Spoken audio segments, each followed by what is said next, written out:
अस्सलामुअलैकुम। मोहम्मद अज़हर सिद्दीक अपने programme political diaries के साथ हाजिर खिदमत है। 9 जनवरी 2020 बरोज़ इतवार सुबह आप प्रोग्राम 7:15 बजे देख रहे होंगे।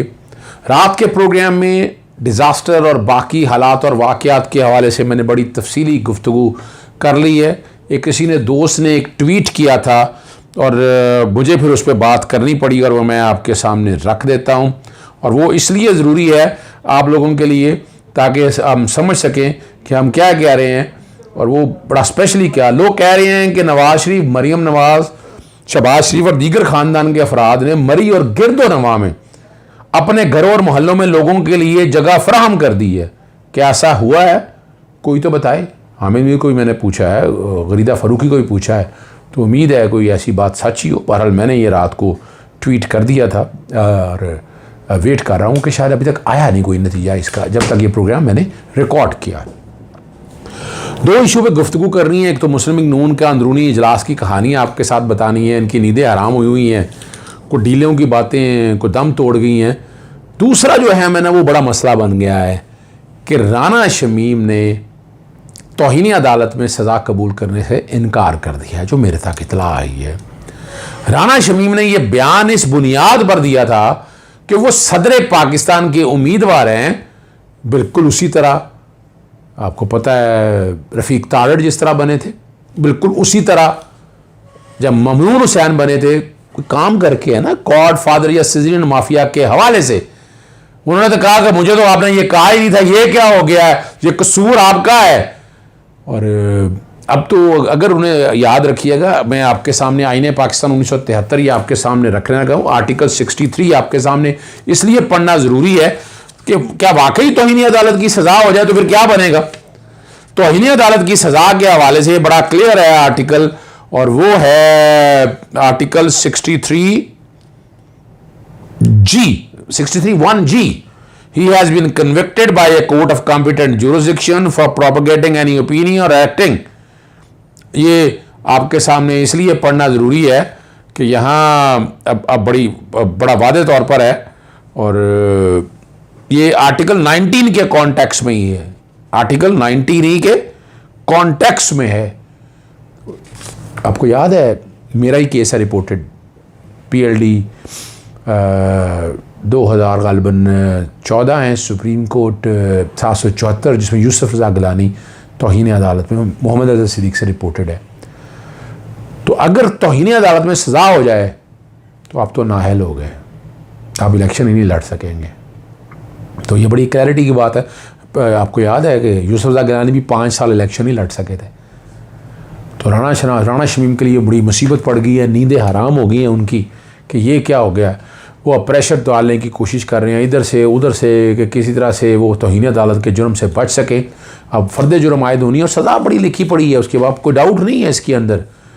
और वैसे तो साफ़ी भी नहीं बच सकते, जो बातें की हैं अब तो आपके सामने आ चुकी हैं। लेकिन ख़बर मैं आपके लिए दे रहा हूँ कि राना शमीम और नवाज़ शरीफ की इस पर बड़ी लड़ाई हुई है। अब लड़ाई से मुराद है बड़ा गुस्सा, बड़े गर्मी सर्दी हुई है।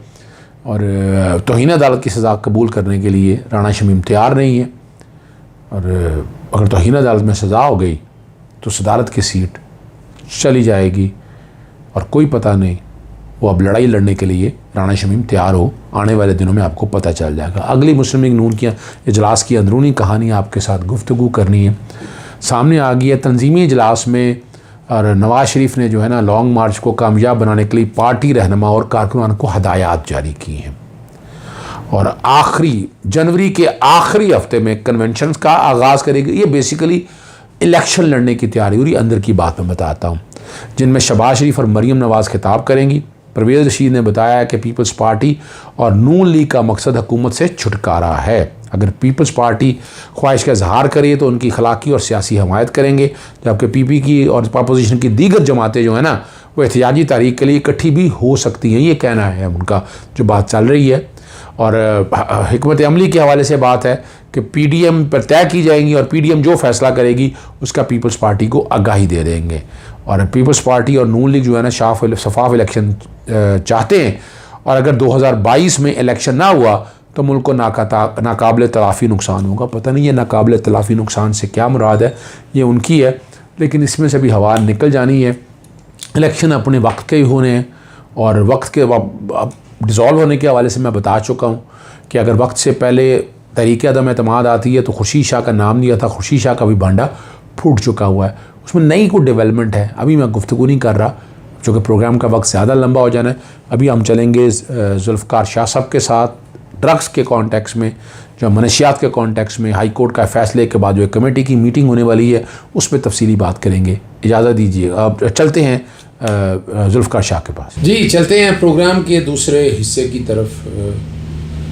हर प्रोग्राम में मैं जिक्र कर रहा हूँ सानिया मरी का अंतनाक वाक़या है। रात के प्रोग्राम में मैंने तफसीली वजूहात बता दी थी आपको, और ऐसे मामला से निपटना ज़िंदगी से सीखने का सबक है। और मैंने जिक्र भी कर दिया था आपको कि 7 साल पहले मैं इसी तरह बच्चों के साथ निकला। यानी मेरा है कि साल में अगस्त सितंबर में नॉर्दर्न एरियाज़ इन बिटवीन इस एरिया में मैं अक्सर जाता रहता हूँ, और सर्दियों में बर्फ़बारी के मौसम में 3-4 दिन के लिए। लेकिन इस तरह की शदीद बर्फ़बारी में मैं सफ़र करता ही नहीं। मैं एक्सप्रेस वे पर जैसे ही चढ़ा, बर्फ़ शुरू हुई, अंदाज़ा हो गया तो मैं वहीं से वापस हो लिया कि बर्फ़ पड़ती में ना रुकी हो और बात है, आपको सफ़र नहीं करना, ये बहैसियत कौम सोचना है। बाकी वजूहात मैं तफसील से डिस्कस कर चुका हूँ। आपको पता है आज संडे है, 9 जनवरी 2022 सुबह 7:15 बजे प्रोग्राम देख रहे हैं। और संडे को पता है ख़ास टॉपिक हमारा मनशियात के कॉन्टेक्स्ट में, उस पर गुफ्तगू करेंगे। बैकग्राउंड पे आप ये 6 जनवरी का लेटर देख रहे होंगे। Lahore high court directorate of district judiciary की तरफ से लेटर है, और जिसमें 8 मेंबर हैं।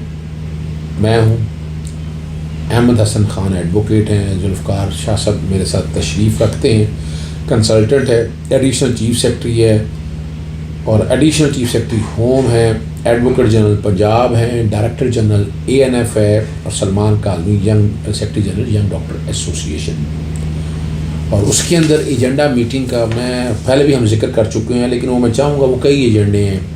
हेल्थ प्रोफाइलिंग का बच्चों के हवाले से, प्रिजनर्स के हवाले से, Punjab institute of technology board और नादरा के साथ ऑन बोर्ड करके कई चीज़ों को देखने के हवाले से है, ताकि हम इन सब चीज़ों को अपने तरीके से बेहतरी की तरफ ले जा सकें। और हमारी कोशिश होगी कि हम आप तक सारी चीज़ें रख सकें।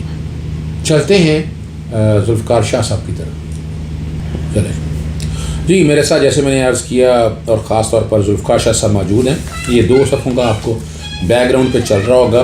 बड़ी मेहनत की है, ये मैं क्रेडिट देता हूँ एंटी नारकोटिक फोर्स को और बाकी इदारों को, लेकिन ख़ास तौर पर एंटी नारकोटिक फोर्स को, फिर हमारी पाकिस्तान ने लाहौर हाई कोर्ट की जुडिशरी को, ख़ास तौर पर जस्टिस शाहिद जमील साहब को, जस्टिस जवाद हसन को, किस काम को लेकर चले हैं। लेकिन आपको पता है इतना आसान काम नहीं है। हेल्थ प्रोफाइलिंग करना, स्टूडेंट्स का डाटा इकट्ठा करना, प्रिजनर्स के हवाले से बहुत सी चीज़ें आगे हुई हैं। लेकिन अब जो नज़र आ रहा है कि ये डायरेक्टरेट जो है ना, वो जनाब हमारे जो डायरेक्टर हैं अशर साहब, वो सेशन जज हैं और वो काम करना जानते हैं, और वक्त के हवाले से है, तो इससे अब रिज़ल्ट निकलेंगे। और याद रखिएगा, मैं आपको बता दूं, ये काम जो अब होगा तारीख साज होगा, और पूरे पाकिस्तान में, मैं रेप्लिका नहीं कहता, लेकिन ये सारा कुछ माना जाएगा। जुल्फ़कार साहब 13 एजेंडे हैं, आपको सारे याद है, मैं खुद नहीं जिक्र करना चाहूँगा। हाँ, आज हमने सिर्फ इस पर बात करनी है, वो जनरलाइज हम अगले संडे को बात करेंगे। ये मैं आपको दे रहा हूँ ताकि आपके सामने मौजूद रहे। आप मुझे बारी बारी बताइएगा, ये हेल्थ प्रोफाइलिंग जो हम बातें करते रहे थे, इसमें ख़ास तौर पर एजेंडे का हिस्सा है, ज़रा दोहराएं वो क्या है। सर, पहले तो मैं आपका शुक्रिया अदा करता हूँ, और जिस तरह आपने अफसोस का इजहार किया है कि जो मरी में वाक़या हुआ है, इस तरह हमने एक कौम को सोचना चाहिए कि किस तरह हमने मिलकर अच्छी चीज़ों को सेलिब्रेट करना है, और अगर ऐसी चीज़ें आ जाती हैं उससे किस तरह फेस करना है। इसमें 13 जो एजेंडे हैं, ये पहले जो शॉर्ट ऑर्डर हैं, ये उसी का एक हिस्सा है। और सबसे बड़ी बदकिस्मती ये है कि ये चीज़ें ना आती अगर उस पर कोई अमल दरामद हो चुका हो। बिल्कुल बिल्कुल, यही हम शो डाल रहे हैं, और यही शो, ये 2020 के है सारे। और आपने देखा कि किस तरह मैंने भी स्ट्रगल की इसमें चीज़ों को, आपको बार बार मैं दिखाता रहा कि नहीं ये चीज़ होनी चाहिए, ये चीज़ करें। सवाल सिर्फ ये है कि आपने हेल्थ प्रोफाइल की बात की, हमारा एक ही मकसद था कोर्ट में भी, वो ये था कि अगर कोर्ट अलाउ कर देती कि जनाब हर बंदे का, हर बच्चे का आप ब्लड टेस्ट ले, यूरिन टेस्ट करवाएं, तो आप देखें पैनिक क्रिएट हो जाता, अदारों की बदनामी होती। इसी चीज़ से बचने के लिए मैंने ही कोर्ट से सजेस्ट किया था कि आप एक इंटरनेशनल जो स्टैंडर्ड है उसे मेंटल एटीट्यूड टेस्ट कहते हैं, हेल्थ प्रोफाइल, वो बेसिकली उसी, आप देखें 3 साल हो गए, 3 साल में किसी इदारे ने, आप फिगर दे देते हैं कि जी हमने 90 लाख का कर लिया, अब देखें 90 लाख का रिजल्ट हमारे सामने, मैंने आप छोड़े, हम आज तो का प्रोग्राम हमारा शॉर्ट होना है, जी, हमें फौरी तौर पर क्या करना है? देखिए जी, हमें फौरी तौर पर जितने भी इस एजेंडे में आइटम्स हैं ना उस पर डिस्कस करना है, 1 by 1 इम्प्लीमेंट करना, डिस्कस नहीं, उसका रिजल्ट। अच्छा, हम ये क्यों ना कहें कि हम अगर हम बैठे हैं उस दिन सजेशन दे कि हम सारों पे तो नहीं है, लेकिन हम इसको अगर एरिया वाइज या पॉपुलेशन वाइज हम डिवाइड करके ऐसी सजेशन दें, हम कोई एरिया सेलेक्ट कर लें और उधर से शुरू करा दें। ये भी हो सकता है कि पायलट प्रोजेक्ट के तौर पर आप बात चीज़ों को डिवीज़न लेवल पे शुरू करवा दें ताकि उसका जो रिजल्ट निकले, ये भी हमने कई बार कहा है। लेकिन सवाल आगे चलते हैं, अच्छा आगे चलते हैं। हेल्थ प्रोफाइलिंग में तो आपने बड़ा आसान कर दिया, लेकिन मैं समझता हूँ ये गवर्नमेंट को, हमने सेहत कार्ड भी बना लिए हैं, तो हर बच्चे का एक वेब, हम जहाँ मैंने टेक्नोलॉजी को डाला था वो पैसे मांगने लग गए, कोई हाल है कि ये काम है खुदारा, ये कौम के लिए करना है आपने, तो हर बच्चे का डाटा अवेलेबल हो, रजिस्ट्रेशन हो, इस तरफ क्यों नहीं जाना चाहता? सर देखिए, कोर्ट बार बार यही कहता रहा कि आप एक सिस्टम को मेंटेन करें। जब आप सिस्टम की मेंटेन की बारी आती है तो वो कहते हैं जी हमें इतने पैसे चाहिए। अब जब आपके पास देखें, प्राइवेट सेक्टर में भी पैसा नहीं है, गवर्नमेंट के पास भी पैसा नहीं है, हमारे पास एक बहुत बड़ा चैलेंज है, उसको हमने मिल के हैंडल करना है। जब आप ये चीज़ें बार बार लेके आते रहेंगे तो रिजल्ट तो फिर तो मैं एक और बात है इसमें मेरे ज़हन में, मैं उस दिन अर्ज़ करूँगा इस हवाले से, हम फिर ये लंबा प्रोग्राम हो जाएगा। दूसरा बताइएगा प्रिजनर्स के हवाले से। प्रिजनर के हवाले से देखें, प्रिजनर के हवाले से जो इस केस का सबसे ज़्यादा फ़ायदा जो मेरी नज़र में वो प्रिजनर को हुआ है, उस डिपार्टमेंट को। बात सही है। उसकी वजह यह है, देखें मेरी रिक्वेस्ट पे प्रेयर पे जो ड्रग टेस्ट किट लाजमी करार दे दी गई, पिछले साल भी गवर्नमेंट ने पैसा एलोकेट किया, अब भी किया, हर 38 जेलों में और सब जेलों में उन्होंने किट लेके हर नया आने वाला कैदी। अच्छा, उसके बाद फिर नहीं, लेकिन मैं माजरत के साथ, लेकिन वो इम्प्लीमेंट तो नहीं हो रहा। नहीं सर, इम्प्लीमेंट कर रहे हैं। बात यही देखें, कोर्ट को हम बार बार इसलिए कहते थे कि एक चीज ऑर्डर हो चुका है उसको चेक करने के लिए चेक एंड बैलेंस। आप यूं क्यों नहीं कहते, हम आसानी के लिए यूं सारा कर लेते हैं। इसका भी एक सॉफ्टवेयर डेवलप हो जेलों के हवाले से, अगर हेल्थ किट लगाई जा रही है, मैंने डाटा अगर देखना हो, अगर कागजी कार्रवाई पे रखेंगे ना जुल्फ़िकार शाह साहब, तो वो हाजिरी लग जाया करेगी। बिल्कुल, मेरा जहाँ तक ख्याल है, हम ये नाज़रीन, ये 11 तारीख याद रखिएगा, 11 तारीख को सुबह 11 बजे मीटिंग होनी है, ये मंगल बनेगा आने वाला मंगल, जी। और उस दिन इंशाल्लाह ये बात होगी। तो हम, मेरा जहाँ तक जाती रहे, हम एक पेज भी आ जाए तक हमारी डिस्कशन रहे वही उसी पे, हम उस दिन कहेंगे कि इस कॉन्टेक्स्ट को सामने रख के जेलों में भी आप शुरू कर दें, किसी जगह भी जितने जेल कैदी उनका भी हेल्थ प्रोफाइल बनाएं। आपको नहीं, मैं ये बता दूं, क्योंकि जब कोर्ट ने ऑर्डर किए थे, मैं और अहमद हसन साहब ने, हमने तकरीबन 4 जेलों का विजिट किया है, वो रिपोर्ट एजेंडे का हिस्सा है, और उसके बाद हेल्थ प्रोफाइल के लिए। लेकिन जेलों का भी प्रोफाइल जो डाटा एंट्री है वो भी इसके साथ मुंसलिक था, उसका भी हेल्थ प्रोफाइल था। बताया ना है, इम्प्लीमेंटेशन कोई नहीं खत्म होगी ना। अच्छा, अब हम ये देखें ना, एक तो ये बात बड़ी बात आ गई, हमने उनका भी हेल्थ प्रोफाइल ये सारा बैठ के करना है। ट्रीटमेंट पे बात कर लेते हैं। हाँ, अब अगला जो इशू जो हम बार बार छोड़ दें और उसमें हिस्सा है वो जी कि हमने इनका जो रिहैबिलिटेशन के लिए जो हमने ट्रीटमेंट प्लस रिहैबिलिटेशन, इसके लिए सबसे पहला हमें क्या स्टेप लेना है? देखिए जी, 18 अमेंडमेंट के बाद सूबों के पास हेल्थ डिपार्टमेंट ओनरशिप नहीं ले रहा। हम डाल देते हैं, अगर कोई ड्रग एडिक्ट सड़कों बागों पार्कों पे बैठा है, नशा कर रहा है, वो कहते थे जी पुलिस उठाए। पुलिस कहाँ उठा के लेके जाए? पुलिस के पास कोई हॉस्पिटल है? कुछ भी नहीं। जुर्म तो नहीं है ना, अब देखिए, बेचना जुर्म है, वो पीना भी जुर्म है, लेकिन वो क्या करेगी उनको? लाहौर में 1 करोड़ से ज्यादा 30 लाख के करीब पॉपुलेशन है, एडिक्ट इतने हैं, हॉस्पिटल आपके पास 100 बेड का है, उसके लिए आपने देखिए कोर्ट बार बार कहता रहा है। अब कोर्ट ने यही तो कहा है कि जनाब ये सारी चीजें हमारे अंडर होंगी, रिजल्ट लेंगे हम। right. जब अगर नहीं आपने करना तो फिर ठीक है, और लेकिन अब मैं समझता हूँ कि ट्रीटमेंट। अच्छा, इसमें ट्रीटमेंट में क्या चीज देते हैं उनको? ट्रीटमेंट में देखें जी, पहले जो फेस है ना 6 से 7 दिन का किसी भी पेशेंट के लिए, वो है विड्रॉल का पीरियड, वो है थोड़ा सा तो उसको रोकना है, रोकने के लिए उसके बॉडी से केमिकल को निकालना है। वो ज़रा थोड़ा मुश्किल होता है, 10 दिन भी लग जाते हैं, लेकिन आइस का सबसे ज़्यादा मुश्किल है, उसमें लंबा पीरियड लगता है। उसके बाद फिर जब वो उस फेस से, विड्रॉल के फेस से निकलता है, उसके बाद वो आता है रिकवरी के फेस में, रिहेबिलिटेशन के फेस में। उसकी काउंसलिंग होती है, मुख्तलिफ मेथड है, उसकी एक टाइम मैनेजमेंट है, सुबह उठता है, नमाज पढ़नी है, नाश्ता करना है, दर्स लेना है, उसकी जिंदगी तो ये क्या पूरे लाहौर के अंदर सिर्फ 100 बंदों का कर सके? 100 से भी कम है। जो मेंटल हेल्थ इंस्टीट्यूट में जो पायलट प्रोजेक्ट था, वो भी उन लोगों को दुआएं दें, उन लोगों जिन्होंने हिम्मत की, हौसला किया। मुझे क्या इसमें हम खुद कहें जनाब, जो साकिब निसार साहब का क्रेडिट है उनका, देखें क्यों आप इसमें छुपाने की क्या बात है? मैं ये तो उनका क्रेडिट है कि उन्होंने बिल्डिंग बन की, उन्होंने करके ये सारे काम को वन मस्ट एडमिट। उन्होंने कहा नहीं इसको। अब अगर हमने एक तजवीज़ और है जो हम उस दिन देंगे, और वहाँ गवर्नमेंट के बैठे होंगे कि बड़े बड़े को फार्म हाउस ही कम से कम ले ले और उनको रिहेबिलिटेशन सेंटर डिक्लेयर कर दिया और वहाँ उनका इलाज शुरू करें। अच्छा साहब देखें, ये कई बार कहा है कि अगर गवर्नमेंट नहीं कर सकती तो प्राइवेट सेक्टर को इन्वॉल्व करे।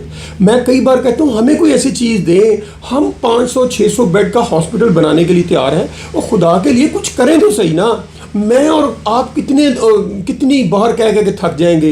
अब कोर्ट भी किस तरह डायरेक्शन देता रहेगा? कोर्ट भी सर पकड़ के बैठ गया और ये ऑर्डर एंड पे निकाला कि नहीं, ये इसी जगह पे, हमारी जगह पे होनी चाहिए। नहीं, तो हमने जो शोर डाला ना, और ये क्रेडिट जाता ना जैसे शाही जमील साहब को, क्या हमने पहले देख लिया कि आपका एग्जीक्यूटिव काम ही नहीं कर रहा, कर ही कोई नहीं था, चलिए हम प्रोग्राम चूंकि लंबा हो जाना। और दूसरी एक बात मैं भूल जाऊँ, आपको याद हो कि पिछले प्रोग्राम में बहुत से वालिदैन ने हमें कहा है कि हमें ड्रग टेस्ट किट का, तो मैं अभी इस प्रोग्राम में, अगले प्रोग्राम में मैं बताऊंगा कि किसी को भी ड्रग टेस्ट किट लेके आनी तो मैंने लेके आनी, और वो हमारी हेल्पलाइन पे फ़ोन करे, हम उसको जो भी कंट्रोल रेट पे उसी तरह देंगे, ताकि उसके साथ हदायत होंगी। हर वालिद वालदा खुद बच्चे और बच्ची का घर में बैठ के 14 टेस्ट है जो 1 मिनट में आपको पता चल जाएगा यूरिन के जरिए, वो इंशाल्लाह अगले प्रोग्रामों में हम बताएंगे। चलें आप नाजरीन, वजह ये है कि बड़ा भागदौड़ में प्रोग्राम ये करना होता है, लेकिन बैकग्राउंड पे वो लेटर चल रहा है, और वो हम कोशिश करेंगे कि पूरे पाकिस्तान के अंदर ये चीज़ जो है ना इस तरह का सिस्टम लेकर आएँ। ये आप और मेरा इशू है, पूरी कौम का इशू है, हुकूमत का इशू है, हाथों में हाथ दें। अपोजिशन भी बड़े सारे काम के लिए, और मैं उम्मीद करूंगा स्टेट्समैन के तौर पर। इजाज़त दीजिएगा, अस्सलाम वालेकुम। जी, आपने सारी गुफ्तगू सुन ली इस कॉन्टेक्स्ट में, और आपके सामने सारे हालात और वाक़यात रख दिए हैं। इजाज़त दीजिएगा, अस्सलाम वालेकुम, अल्लाह हाफ़िज़, पाकिस्तान जिंदाबाद।